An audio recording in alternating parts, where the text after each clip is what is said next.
ఈరోజు శ్రీమతి విడదల రజనీ గారి మీద ఒక కేసు నమోదవడం జరిగింది.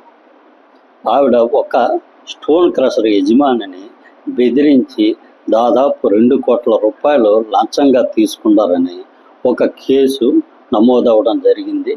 దీని మీద విచారణ జరుగుతుంది. కాకపోతే ఈ కేసు నమోదైన వెంటనే శ్రీమతి విడదల రజనీ గారు ఒక ప్రెస్ మీట్ పెట్టి ఆ ప్రెస్ మీట్లో శ్రీకృష్ణదేవరాయలు గారిని టార్గెట్ చేసుకుంటూ ఆయన వల్లనే నా మీద కేసు పెట్టారు, ఇవన్నీ దొంగ కేసులు, నాకు ఏ విధమైన సంబంధం లేదని ఒక స్టేట్మెంట్ ఇచ్చారు.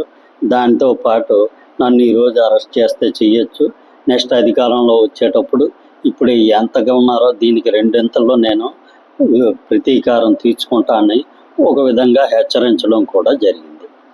కాకపోతే ఇక్కడ మనం తెలుసుకోవాల్సిన విషయం ఏంటంటే, శ్రీమతి విడదల రజనీ గారిని చిలకలూరిపేట నుంచి శ్రీ జగన్మోహన్ రెడ్డి గారు గుంటూరు వెస్ట్కి మార్చడం జరిగింది. ఎందుకు మార్చారు అంటే, చిలకలూరిపేటలో ఆవిడ మళ్ళీ విజయం సాధించే అవకాశాలు చాలా తక్కువ అని గుంటూరు వెస్ట్కి మార్చారని చెప్పారు. చిలకలూరిపేటలో ఆవిడ విజయం సాధించడానికి అవకాశాలు ఎందుకు తక్కువయ్యాయి అంటే, ఆవిడ మీద చాలా వరకు వ్యతిరేక భావం ప్రజల్లో రావడం జరిగింది.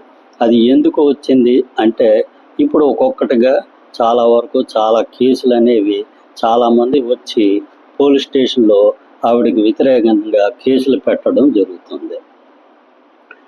ఇదే విధంగా ఈవిడ ఎంతెంత ఆ ల్యాండ్ అమ్మకాల విషయంలో ఎంతెంత కమిషన్ తీసుకున్నారో ఆ డబ్బులు తిరిగి ఇప్పించడం జరిగిందని ఆయన చెప్తున్నారు. అంటే ఇక్కడ ఏం జరిగింది అనేది ఆ రైతులకి తెలియాలి, ఆ డబ్బులు తిరిగి ఇచ్చేశారని చెప్తున్నారు కాబట్టి అక్కడ అవినీతి జరిగింది అనేది అయితే కన్ఫర్మ్. అంటే ఇలాగ అవినీతి అనేది చాలా చోట్ల జరిగిందని అంటున్నారు. కాబట్టి ఆవిడ మీద ఏమైనా అభియోగాలు వచ్చినప్పుడు ఆ అభియోగాలు తను చేయలేనప్పుడు దానికి సంబంధించి ఆవిడ దగ్గర ఏమైనా ఆధారాలు ఉంటాయి, వాటిని బయట పెట్టుకోవాలి తప్ప ఇలా ఊరికే వేరే వాళ్ళ మీద టార్గెట్ చేశారు, తప్పుడు కేసులు పడితే కోర్టులు ఉన్నాయి, కోర్టుకెళ్ళి కోర్టు నుంచి మీరు బెయిల్ తెచ్చుకోవచ్చు. అంతేగాని ఇలాగా పోలీసుల్ని హెచ్చరించడం వల్ల ప్రజల్లో దీని మీద ఒక వ్యతిరేకమైన భావం కలుగుతుంది తప్ప మీ మీద సింపతి అనేది కలగడం పోతుంది. కాబట్టి మనం చట్టాలు ఉన్నాయి, ఆ చట్టాలకి ఒక రాజకీయ ప్రతినిధిగా ఇంతకుముందు ఒక ప్రభుత్వంలో పనిచేసిన వ్యక్తిగా చట్టాన్ని గౌరవించాలి. మన మీద చట్టం ఎవరైనా సరే తప్పుడు కేసులు పెడితే చట్ట ప్రకారం వాటిని ఎదుర్కోవాలి తప్ప ఇలా బెదిరించడం అనేది ఒక రాజకీయవేత్తకి తగని పని.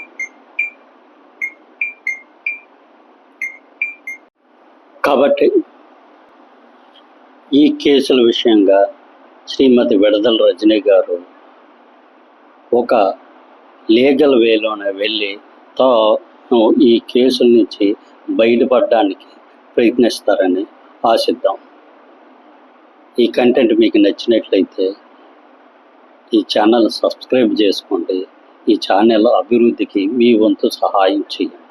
Thank you.